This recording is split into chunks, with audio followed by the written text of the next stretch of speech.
നമസ്കാരം. ശിവ ടാരോട്ട് മന്ത്രയിലേക്ക് എല്ലാവർക്കും സ്വാഗതം. നമ്മളിപ്പോൾ ഇവിടെ നോക്കാൻ പോകുന്ന റീഡിംഗ്, നിങ്ങളുടെ വ്യക്തിക്ക് ഒരു തേർഡ് പേഴ്സൺ ഉണ്ടോ? നിങ്ങളുടെ വ്യക്തിക്ക് ഒരു തേർഡ് പേഴ്സൺ ഉണ്ട് എന്ന് നിങ്ങളുടെ സംശയം ശരിയാണോ? ഇതാണ് നമ്മൾ ഇന്ന് റീഡിങ്ങിലൂടെ നോക്കാൻ പോകുന്നത്. ആദ്യം തന്നെ പറയട്ടെ, ഇതൊരു ജനറൽ റീഡിംഗ് ആണ്, ജനറൽലെസ് റീഡിംഗ് ആണ്, ടൈംലെസ് റീഡിംഗ് ആണ്. ഇതൊരു ജനറൽ റീഡിംഗ് ആയതുകൊണ്ട് തന്നെ ഒരുപാട് പേരുടെ എനർജീസിനകത്തുണ്ട്. നിങ്ങളുമായിട്ട് റെസൊനേറ്റ് ആവുന്നത് മാത്രം സ്വീകരിക്കുക, അല്ലാത്തതൊക്കെ വിട്ടുകളയുക. നെഗറ്റീവ് എനർജീസിനെ ലൈഫിലേക്ക് അട്രാക്റ്റ് ചെയ്യാതിരിക്കാൻ മാക്സിമം ട്രൈ ചെയ്യുക.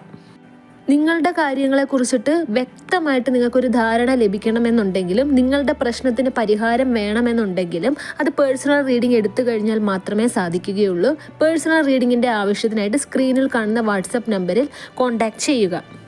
നിങ്ങളുടെ പ്രശ്ന പരിഹാരത്തിനായിട്ട് നിങ്ങളുടെ പേരും ഡേറ്റ് ഓഫ് ബർത്തും ഉപയോഗിച്ച് തയ്യാറാക്കിയ കയ്യിൽ ധരിക്കുവാൻ വേണ്ടിയിട്ടുള്ള ബ്രേസ്ലെറ്റ്സും ഏലസും യന്ത്രങ്ങളും ജപിച്ച ഭസ്മങ്ങളുമാണ് നൽകുന്നത്. നിങ്ങളുടെ പ്രശ്നത്തിൻ്റെ കാഠിന്യം അനുസരിച്ചിട്ടാണ് ഓരോരോ പരിഹാരങ്ങൾ നിങ്ങൾക്ക് ചെയ്തു തരുന്നത്. പ്രശ്ന പരിഹാരത്തിനും പേഴ്സണൽ റീഡിങ്ങിൻ്റെ ആവശ്യത്തിനായിട്ട് സ്ക്രീനിൽ കാണുന്ന വാട്സപ്പ് നമ്പറിൽ ഉടനെ കോൺടാക്ട് ചെയ്യുക. നമുക്ക് റീഡിങ്ങിലേക്ക് കടക്കാം. ഓം നമഃ ശിവായ. വന്നിരിക്കുന്ന കാർഡ്സ് എല്ലാം എന്തൊക്കെയാണെന്ന് നോക്കാം. ആദ്യം തന്നെ വന്നിരിക്കുന്ന card king of swords, the sun card, 3 of pentacles, 2 of cups, 4 of swords, king of pentacles, page of wands, the hierophant. Bottom of the ഡെക്കായിട്ട് വന്നിരിക്കുന്നത് 5 ഓഫ് സോർഡ്സ് ആണ്. ഇവിടെ ആദ്യം തന്നെ ഇവിടെ യൂണിവേഴ്സ് പറയുന്നത്, നിങ്ങളുടെ വ്യക്തിക്ക് നിങ്ങളെ കൂടാതെ മറ്റൊരു റിലേഷൻഷിപ്പ് ഉണ്ട് എന്ന് തന്നെയാണ്. ആ ഒരു റിലേഷൻഷിപ്പിൽ നിങ്ങളുടെ പേഴ്സണിൻ്റെ ഒരു ആറ്റിറ്റ്യൂഡ് നോക്കുകയാണെങ്കിൽ ഇവിടെ കാണാൻ സാധിക്കുന്നത്, ഈ ഒരു തേർഡ് പേഴ്സണിനെ അനുസരിച്ച്, തേർഡ് പേഴ്സൺ പറയുന്നത് എല്ലാം കേട്ട് അനുസരിച്ച് ഒരു അടിമയെ പോലെ നിൽക്കുന്ന ഒരു പ്രകൃതമായിട്ടാണ് നിങ്ങളുടെ വ്യക്തി ഇവിടെ കാണാൻ സാധിക്കുന്നത്. ആ ഒരു റിലേഷൻഷിപ്പ് തുടങ്ങിയിട്ട് ഒരുപാട് നാളുകളായിട്ടുണ്ടെന്നും ഇവിടെ കാണുന്നുണ്ട്. അതായത് ഒരു 6 മാസത്തിൽ കൂടുതലായി, ഉറപ്പായിട്ടും ഒരു 6 മാസത്തിൽ കൂടുതലായിട്ടുള്ള ഒരു ബന്ധമാണ് എന്ന് തന്നെയാണ് ഇവിടെ യൂണിവേഴ്സ് പറയുന്നത്. ഈ ഒരു ബന്ധത്തിൽ ഏറ്റവും കൂടുതൽ സ്നേഹത്തിലുപരി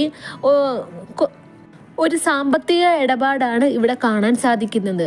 സാമ്പത്തിക ഇടപാടുകൾ നടത്തിയതിന് ശേഷം ഇവർ തമ്മിൽ ഈ ഒരു ബന്ധത്തിൽ വന്നതായിട്ടാണ് കാണുന്നത്. അതായത് ഇവരുടെ ഈ ഒരു ബന്ധം നല്ലൊരു ഡീപ്പ് എന്നുള്ളൊരു രീതിയിലേക്ക് പോയത് സാമ്പത്തിക ഇടപാടുകൾ മൂലമാണ് എന്നാണ് ഇവിടെ യൂണിവേഴ്സ് പറയുന്നത്. ഇപ്പോഴും നിങ്ങളുടെ വ്യക്തിയും ഈ ഒരു തേർഡ് പേഴ്സണും തമ്മിൽ സാമ്പത്തിക ഇടപാടുണ്ട്, അങ്ങോട്ടും ഇങ്ങോട്ടും സഹായിക്കുന്നുണ്ടെന്നാണ് ഇവിടെ യൂണിവേഴ്സ് പറയുന്നത്.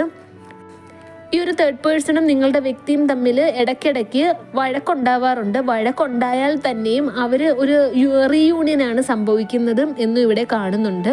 നിങ്ങളുടെ അടുത്ത് ചിലവാക്കുന്നതിൽ കൂടുതൽ സമയം ഈ ഒരു തേർഡ് പേഴ്സണിൻ്റെ കൂടെയാണ് നിങ്ങളുടെ വ്യക്തി ടൈം സ്പെൻഡ് ചെയ്യുന്നത് എന്നുമാണ് ഇവിടെ യൂണിവേഴ്സ് പറയുന്നത്. കുറച്ച് നാളിന് മുന്നേ വരെ നിങ്ങളുടെ വ്യക്തിക്ക് സ്ട്രെസ് ഉണ്ടെങ്കിലും ടെൻഷൻസ് ഉണ്ടെങ്കിലും എല്ലാം നിങ്ങളുടെ അടുത്താണ് വന്ന് ഷെയർ ചെയ്തുകൊണ്ടിരുന്നത്. പക്ഷെ കുറേ നാളായിട്ട് നിങ്ങൾ തന്നെ ശ്രദ്ധിച്ചിട്ടുണ്ടാവാം, കുറച്ച് കാലമായിട്ട് നിങ്ങളുടെ വ്യക്തി നിങ്ങളുടെ അടുത്ത് ആ വ്യക്തിക്ക് ഉണ്ടാകുന്ന വിഷമങ്ങളും പ്രശ്നങ്ങളും സ്ട്രെസ്സിൻ്റെ കാര്യങ്ങൾ ഇതൊന്നും നിങ്ങളുടെ അടുത്ത് വന്ന് ഷെയർ ചെയ്യാറില്ല. ആ കാര്യങ്ങളൊക്കെ ഇപ്പോൾ നിങ്ങളുടെ വ്യക്തി ഷെയർ ചെയ്തുകൊണ്ടിരിക്കുന്നത് ഈ ഒരു തേർഡ് പേഴ്സണിൻ്റെ കൂടെയാണ് എന്നാണ് ഇവിടെ യൂണിവേഴ്സ് പറയുന്നത്. ഈ ഒരു തേർഡ് പേഴ്സണിൻ്റെ കൂടെ നിങ്ങളുടെ വ്യക്തി മദ്യപിക്കാറുണ്ട്, ലഹരി വസ്തുക്കൾ ഉപയോഗിക്കുകയും ചെയ്യുന്നുണ്ടും എന്നും ഇവിടെ കാണാൻ സാധിക്കുന്നുണ്ട്. ഈ ഒരു തേർഡ് പേഴ്സണും നിങ്ങളുടെ വ്യക്തിയും തമ്മിലൊരു ലക്ഷറി ലൈഫാണ് ലീഡ് ചെയ്യുന്നതും എന്നും ഇവിടെ കാണാൻ സാധിക്കുന്നുണ്ട്.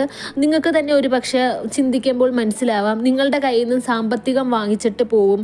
സാമ്പത്തികം വേണമെന്ന് ആവശ്യപ്പെടുമ്പോൾ ആ വ്യക്തി എപ്പോഴും ഇല്ലാത്തതിൽ കൂടുതൽ ഒരു സ്നേഹപ്രകടനമായിരിക്കും. അങ്ങനെ നിങ്ങൾ സാമ്പത്തികം കൊടുക്കുന്നുണ്ട്, നിങ്ങൾ പക്ഷെ നിങ്ങളുടെ വ്യക്തിയിൽ നിന്നും ആ ഒരു സാമ്പത്തികം തിരിച്ച് ചോദിക്കുന്നതായിട്ടും ഇവിടെ കാണുന്നില്ല. നിങ്ങളുടെ വ്യക്തിയും തേർഡ് പേഴ്സണും തമ്മിൽ ദൂരെ യാത്രയ്ക്ക് പോകുന്നതായിട്ടും ഇവിടെ കാണുന്നുണ്ട്. ഇവിടെ തേർഡ് പേഴ്സണും നിങ്ങളുടെ വ്യക്തിയും തമ്മിൽ വളരെ സീരിയസ് ആയിട്ടാണ് അവരുടെ റിലേഷൻഷിപ്പ് എടുത്തിരിക്കുന്നത് എന്നാണ് ഇവിടെ യൂണിവേഴ്സ് പറയുന്നത്. കാരണം എന്ന് വെച്ച് കഴിഞ്ഞാൽ അവർ മാരേജിനെ കുറിച്ചിട്ട് സംസാരിക്കുന്നുണ്ട്. ഇവർ ദൂരെ എവിടെയോ പോയിട്ട് കല്യാണം നടത്തുന്നതിനെ പറ്റി പ്ലാൻ ചെയ്യുന്നുണ്ട്. ഒരു പക്ഷേ അവർ ഓൾറെഡി മാരീഡും ആകാം എന്നാണ് ഇവിടെ യൂണിവേഴ്സ് പറഞ്ഞിരിക്കുന്നത്. അത് എല്ലാവരിൽ നിന്നും മറച്ചു വെച്ചൊരു രഹസ്യമായിട്ടും ഇവിടെ യൂണിവേഴ്സ് പറയുന്നുണ്ട്. നിങ്ങളോട് ഇത്രയും കാലവും സ്നേഹമായിട്ടിരുന്ന വ്യക്തി ഇപ്പോൾ നിങ്ങളെ വേദനിപ്പിക്കുന്ന രീതിയിൽ ഓരോ വാക്കുകൾ നിങ്ങളുടെ നേരെ ഉപയോഗിക്കുന്നതായിട്ടും ഇവിടെ കാണുന്നുണ്ട്. നിങ്ങളുടെ അവസ്ഥ നോക്കുകയാണെങ്കിൽ നിങ്ങളുടെ വ്യക്തിക്ക് നിങ്ങളെ വേണ്ട, അതുകൊണ്ട് നിങ്ങളെ ഉപേക്ഷിച്ചു എന്നൊക്കെയുള്ളൊരു ചിന്തയിൽ ഒരുപാട് ഓവർ തിങ്ക് ചെയ്തിട്ട് വിഷമിച്ചിരിക്കുന്ന ഒരു അവസ്ഥയാണ് ഇവിടെ കാണാൻ സാധിക്കുന്നത്. അപ്പോൾ ഇന്നത്തെ റീഡിങ്ങിനകത്ത് യൂണിവേഴ്സ് പറയുന്നത് നിങ്ങളുടെ വ്യക്തിയുടെ ലൈഫിൽ ഒരു തേർഡ് പേഴ്സൺ ഉണ്ട്. അവർ തമ്മിൽ ഒന്നുകിൽ കല്യാണം കഴിച്ചിട്ടുണ്ടാവാം, അല്ലെങ്കിൽ അവർ തമ്മിൽ ഫ്യൂച്ചറിൽ കല്യാണം കഴിക്കുന്നതിനെ പറ്റിയിട്ടുള്ള സംസാരം അവരുടെ ഇടയിൽ ഉണ്ടാവാം. ഇതാണ് യൂണിവേഴ്സിന് നിങ്ങളോട് പറയാനുള്ളത്. നിങ്ങളുടെ പ്രശ്നം എന്ത് തന്നെ ആവട്ടെ, ദാമ്പത്യ ജീവിതത്തിലെ കലഹങ്ങൾ, തേർഡ് പാർട്ടി സിറ്റുവേഷൻ, സാമ്പത്തിക ബുദ്ധിമുട്ട്, ബ്ലാക്ക് മാജിക് എനർജി മൂലം അനുഭവിക്കുന്ന പ്രശ്നങ്ങൾ, കരിയർ സംബന്ധമായിട്ടുള്ള പ്രശ്നങ്ങൾ, ഇതിനെല്ലാം കൃത്യമായിട്ടുള്ള പരിഹാരം ഇവിടെ നിന്ന് ചെയ്തു തരുന്നതാണ്. പരിഹാരം ചെയ്യുവാനും പേഴ്സണൽ റീഡിങ്ങിൻ്റെ ആവശ്യത്തിനുമായിട്ട് സ്ക്രീനിൽ കാണുന്ന നമ്പറിൽ ഉടനെ തന്നെ കോൺടാക്റ്റ് ചെയ്യുക. വാട്സപ്പിൽ മെസ്സേജ് അയയ്ക്കുക. ഈ ഒരു വീഡിയോ കണ്ട എല്ലാവർക്കും യൂണിവേഴ്സിൻ്റെ അനുഗ്രഹം ഉണ്ടാകട്ടെ എന്ന് മനസ്സുരുകി പ്രാർത്ഥിച്ചുകൊണ്ട് വീഡിയോ അവസാനിപ്പിക്കുകയാണ്. വീഡിയോ ഇഷ്ടമായെങ്കിൽ ലൈക്ക് ചെയ്യുക, ഷെയർ ചെയ്യുക, ചാനൽ സബ്സ്ക്രൈബ് ചെയ്യുക. നിങ്ങളുടെ വിലയേറിയ നിർദ്ദേശവും അഭിപ്രായങ്ങളും കമൻസായും രേഖപ്പെടുത്തുക. നെക്സ്റ്റ് വീഡിയോ ആയിട്ട് കാണാം. അതുവരെ take care, bye and thank U.